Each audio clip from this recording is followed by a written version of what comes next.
얼마 전 아빠가 된 한 남성, 설레는 마음으로 집에 들어섭니다. 그런데 집안에선 아내와 장모님 사이에 격한 말다툼이 벌어졌는데요. 두 사람의 대화도 심상치 않습니다. 그리고 그날 남성의 의심이 시작되는데요. 대체 이 가족에겐 무슨 일이 있었던 걸까요? 자, 가장 믿었던 사람한테 배신을 당했다는 사방 가족분의 제보입니다. 한 번도 아니고 두 번씩이나. 일단 지금 제보자는 40대 남성입니다. 그런데 과거에 한 7년 정도 사귀었던 여자친구하고 잠시 헤어졌다가 2달쯤 지났는데 또 다시 만났대요. 그런데 만나고 얼마 안 있어서 바로 이제 아내가 임신을 하게 돼서 그냥 초고속으로 결혼도 진행을 했다라고 합니다. 근데 이 아내분이 유난히 과일을 좋아해서 여동생에게 이 제보자분이 과일 신부를 좀 시켰는데 여동생이 과일 신부라마를 갔다가 아니 저 오빠네 저 아파트 주차장에서 예. 이 세연 씨가 담배를 피우고 있는 걸 본 거예요. 임신 중에. 예, 그럼 좀 안 될 일이니까 놀래가지고 있는데 세연이가 이거 오늘 처음이고 한번 실수한 거다. 오빠한테 비밀로 해달라라고 해서 그렇게 얘기를 들었는데 또 이걸 알고도 이 남편분은 그냥 한번 실수겠거니 넘어갔답니다. 아, 뭔가 좀 수상합니다. 네, 먼저 아내가 말했던 출산 예정일보다 약 한 달 정도 일찍 아이를 낳았습니다. 사실 아내는 임신 중일 때도 남성과 의사가 단둘이서 만나는 걸 정말 극도로 싫어했다고 하는데요. 그리고 또 하루는 남성이 퇴근해서 집에 오니까 아이를 눕혀둔 채 이 아내와 장모가 말다툼을 벌이고 있었다고 합니다. 그런데 그 순간에 이 장모님이 아내한테 다신 만나지 마라 이런 이야기를 했대요. 좀 남성은 이 이야기를 듣고 찝찝했지만 더 이상 묻지는 않았다고 합니다. 장모가 내 아내에게 다신 만나지 마. 이상합니다. 자, 뭐가 됐든 이 큰딸이 태어난 이후 남성과 가족들 마음속엔 한 가지 의심이 자리 잡기 시작했다는데요. 그동안 제보자를 가까이에서 지켜봐온, 그러니까 오빠를 옆에서 봐왔던 여동생에게 직접 들어보시죠. 당면색이 한 개도 없었어요. 태어났을 때. 근데 애기니까 그럴 수 있겠다 생각을 했는데 아빠를 안 닮은 거 그렇다고 치는데 엄마도 안 닮았어요. 엄마 아빠를 다 안 닮았어. 엄마라도 닮았으면은 더 크면 뭐 다 닮겠지라고 했을 텐데 엄마도 안 닮았고 아빠도 안 닮았어요. 아, 느낌이 옵니다. 자, 첫째 딸이 아무도 안 닮았어. 자, 그리고 얼마 뒤에 또다시 둘째를 출산합니다. 네, 아내가 강하게 요구해서 이제 결혼 1년 만에 둘째를 낳았어요. 그런데 둘째를 낳고 보니까 좀 더 이상한 거예요. 왜냐하면 둘째는 아빠랑 똑같이 생겼는데 첫째는 아빠도 안 닮고 엄마도 안 닮은 거예요. 그래서 그래도 뭐 우리 딸들이니까 너무 사랑하면서 10년 동안 두 딸의 아빠로 살았습니다.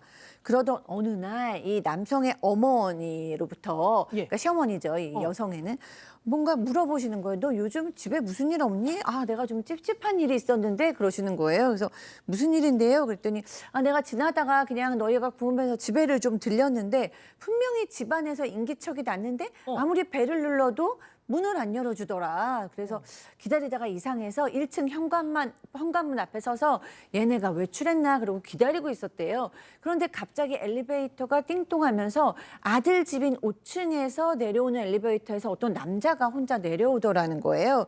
그래서 좀 이상한데 그러고 다시 이제 올라가서 다시 띵동을 눌렀더니 며느리가 문을 열어주면서 어머니 제가 설거지하느라 못 들었어요라고 얘기했다고 합니다. 맞네. 맞죠? 어. 어떤 남성도 있지만 사파를 보면 참 안 닮게 그려놨습니다. 잘 그려놨는데 그래서 남성이 너무 안 닮고 이래서 물어봤대요. 야, 큰딸 내 자식 맞냐? 친자 검사 좀 해봐야 되겠다라고 요구를 하니까 네. 아내가 그럴 필요 없어요라고 하면서 왜요? 충격적인 이야기를 왜 털어놨습니다. 그럴 필요가 없어? 사실 큰딸 당신 아이가 아니다라고 이렇게 고백을 한 겁니다. 과거 이 남성과 잠깐 헤어졌을 때 어떤 남성 만났는데 예. 실수한 남자가 한 명 있다라고 얘기하고 자신도 설마 했는데 아이를 낳고 나니까 그제서야 잘못됐다라고 그런 얘기를 했습니다. 자, 이 큰딸 양 변호사님 10년 동안 뭔가 꺼림칙하긴 했지만 그래도 내 딸이려냐 그러고 10년을 키웠어. 그러니까 낳은 종보다 기른 종이 더 크다고 하잖아요. 게다가 이 제보자분은 둘째 딸, 그러니까 자기를 또 닮은 둘째 딸은 또 그 시간 동안 언니라고 같이 지냈던 거 아닙니까? 맞아. 그래서도 상처를 줄 수가 없었고 아내가 정말 무릎까지 꿇고 한 번만 더 봐달라 이런 식으로 얘기를 하니까 나 지난날 다 잊고 잘 지내보자 이렇게 결심을 했는데 문제가 아까 그 어머니가 했던 얘기 있지 않습니까? 예. 엘리베이터에서 웬 수상한 남자가 내리더라. 그게 너무 찜찜해서 이거 하나만 확인을 해보자 해서 이제 아내 휴대전화를 들여다봤는데 다행히 거기 무슨 문자라든가 뭐 전화라든가 카카오 이런 것도 메신저 이런 거는 깨끗했대요. 문제는 거기에 그 어플리케이션 설치했던 걸 보니까 만남 어플을 7개나 설치했다가 삭제한 거를 확인했다는 겁니다. 아무래도 다른 남성들을 계속 만나왔던 거죠. 아, 진짜 머리 아프네요. 네, 그래서 결국 남성은 아내에게 이혼을 요구를 했습니다. 그런데 장모가 우리가 큰딸을 키울 테니까 제발 이혼만은 하지 말라달라고 매달렸지만 남성은 단호하게 거절을 했다고 하고요. 현재 그래서 부부는 별거 상태로 협의 이혼 과정에 있다고 합니다. 그런데 아내가 자꾸만 큰딸을 핑계로 연락을 해온다고 해요. 뭐 큰딸이 아빠를 보고 싶어 한다. 지금 감기가 많이 걸려서 아프다. 이렇게 아빠만 찾는다. 이렇게 연락을 해오는 건데 아내는 급기야 나는 죄인이 맞지만 큰딸은 무슨 죄냐면서 눈물 섞인 메시지를 보내기도 한다고 합니다. 하지만 남성은 빠른 시일 내로 가족관계 등록부도 정리해달라고 이렇게 요청을 했는데 그래도 아내는 여기에 아무런 답을 하지 않았다고 합니다.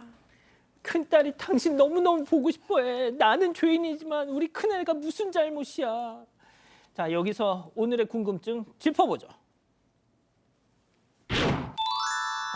남의 아이인 줄 모르고 10년을 키웠습니다. 정리하고 싶으신 것 같아요, 박 변호사님. 정리가 뭐 가능하죠. 근데 다만 친자로 추정이 됩니다. 혼인 중에 낳은 또 등록한 아이기 때문에. 그래서 소송 절차를 좀 거쳐야 돼요. 친생 부인에서 친생을 부인하는 소송을 제기해야 되고 최근에는 이게 친자 관계 확인하는 방법들이 유전자 검사가 뭐 간단하기 때문에 뭐 어렵진 않은데 그렇게 된다면 그 소송을 통해서 이 가족관계 등록부라든지 정리는 가능합니다.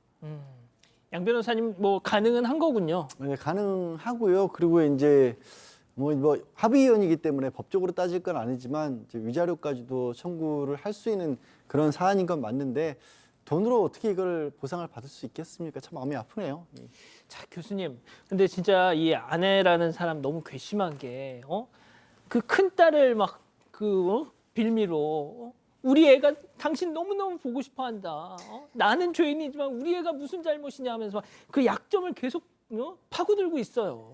네, 일단은 제보하신 분이 정말 죄 없이 본인도 그렇고 둘째 딸도 이제 엄마 없이 키워야 되는 아픔도 있고 거기에 이제 또 이 제보자의 어머니, 동생 다 온 가족이 너무 상처를 받았기 때문에 제보자께서 너무 화가 나시고 이제라도 깨끗하게 정리해서 내 아이만 딱 키우고 새롭게 시작하고 싶은 정말 용서가 잘 안 되는 마음 충분히 이해가 됩니다. 그리고 아내가 이제 빌미로 연락해 오는 것도 싫으신 마음도 너무 이해가 돼요. 근데 저는 이제 사실 아내가 빌미로 연락할 가능성도 있지만 정말 그 큰딸이 아빠를 보고 싶어 할 가능성도 있다고 보거든요. 왜냐하면 큰딸은 10년 동안 맞아요. 아빠가 키웠고 이 아빠가 진짜 아빠라고 생각하니까 아직 초등학교에 다니는 아이가 아플 때 아빠가 보고 싶죠. 그래서 이 엄마로서 이 말 나는 잘못했지만 우리 첫째가 무슨 잘못이 있냐 아플 때라도 좀 봐달라고 하는 말은 사실 아이를 키운 엄마로서는 좀 공감이 되는 말입니다. 양 변호사님 조금 더 덧붙일 말씀 없으세요? 글쎄 이게 정말 드문 경우이긴 하지만 꽤 오랫동안 그러니까 상대방에 대해서 거짓말하고 또 있어서는 안 될 일들을 그렇게 저지르는 경우들이 발견이 되거든요. 그러니까 진짜 이렇게 정말 다른 어떤 자녀까지 연관되어 있는 상황에서 이런 일이 뒤늦게 발견이 되면 서로에게 서로의 인생을 정말 날리는 일입니다. 뭐 당연히 부정한 일이 됐던 부정한 일이나 이런 것은 없어야겠지만 더더군다나 이렇게 자녀가 관련된 부분은 예전처럼 그렇게 쉽게 넘어가지지가 않거든요. 요즘에 유전자 검사라는 기술 같은 것도 너무 발달했기 때문에 절대로 해서는 안 될 그런 행동들입니다. 네. 참 가슴 아프네요. 네, 가족분들 의견도 보겠습니다.